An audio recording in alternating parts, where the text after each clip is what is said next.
Another question we have here is, do we have a responsibility to engage the wider culture on this issue? Yeah, I mean, we are salt and light, and I do think that we should have an impact on culture. I think how we have that impact is really important. I think, of course, it's really important to remember that ultimately what people think of Jesus is the most important thing. Yeah. What people think of Jesus is so critical, and that is our main way that we are salt and light, is that we communicate the gospel, that we want to be gospel-centered, that we put him at the center. We don't put morality, we don't put our own ideas, we put Jesus at the center. Now, and then through Jesus living in and through us, we're going to change things, we're going to affect things. I think how you engage these conversations is really important. And I think there's some good questions to ask people who have an alternate view as you, but before you do that, you really do have to understand where they're coming from. And Jesus would do this. I mean, Jesus, you probably heard this before, but Jesus asked more questions than he answered, which is mind-boggling. Yeah. If there's anyone who should just monologue and never listen, it should be Jesus. Yeah. But he did not ask questions to learn. He asked questions. He listened to love. And so we love people, and we want to express that love through asking questions. And one of the things that we need to understand about where people are coming from is we all have a different framework. You have a framework, I have a framework. And in one of his books, or maybe it was a talk he did, but he had Mark Yardhouse, he has these three different, he's a Christian scholar, probably the foremost Christian scholar on the topic of sexual identity. And he says that people see this through three different frameworks. The first one is the design framework, or I think he calls it the integrity framework, where God created us male and female. This is the way that we are born. There's a binary. Anything that goes outside of this binary is immoral. This is mainly held by Christians, but others do too. Then there's the disability framework, that this is not. This is of no fault to their own.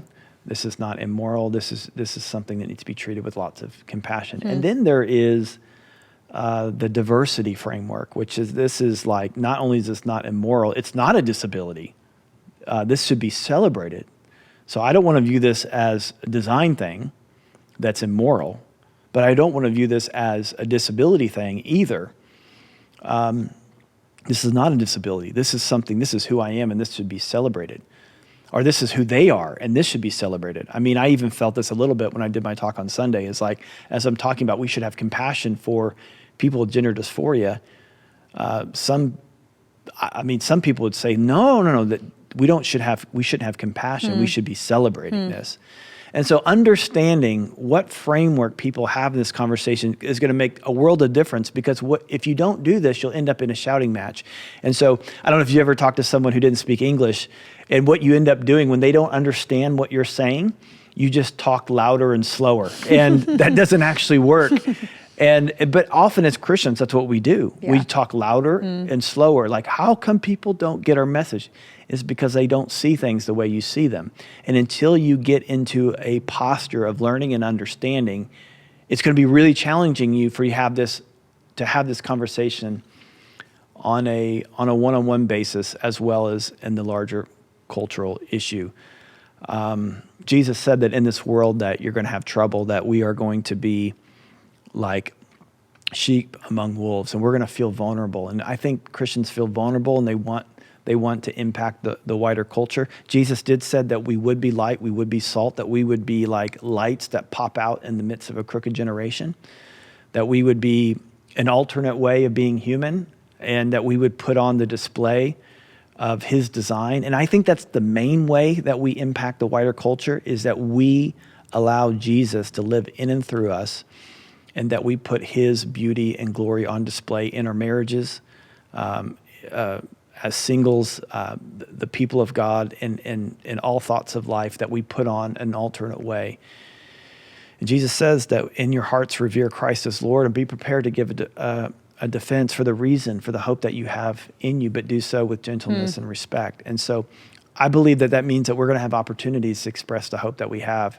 And I think that's the main way through our spheres of influence. Now, we may have opportunities as Christians in domains of society, whether that's through the jobs that we have, or maybe we get elected on a school board or in politics. By all means, use that influence to bring about, to bring maybe God's heart on the issue, God's perspective on the issue. I think that's fine and good. I just think we have to maybe do it differently than maybe, we've done things in the past. And again, we're always going to have trouble. And I think but Jesus promised that if we remain faithful to him and we allow his life to live in and through us, people are going to ask questions. Man, you do it differently. And if they're not asking questions,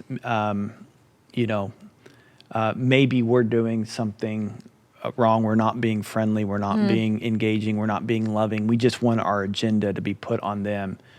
But that's not why Jesus came. Jesus came, actually. He did come to bring life and truth, but he came not as a conquering king, but a suffering servant. And so entering into relationships that way is really important. Our posture that we take is really important.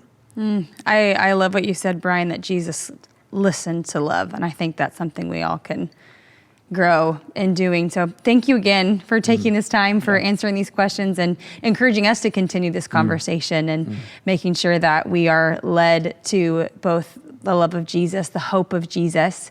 Just very thought-provoking and helpful. So thank you so much. I hope it was helpful for you as well. And in wrapping up our time here, I do just want to reference the books and podcasts that Bryan mentioned in a sermon Sunday. The first one is Embodied by Preston Sprinkle. And then the next one is Understanding Sexual Identity by Mark Yardhouse. And lastly, Irreversible Damage by Abigail Shrier. Just if you still have questions and things you're wrestling with, I would encourage you to check those resources out. Thanks for joining us, and thanks again, Bryan. Thank you.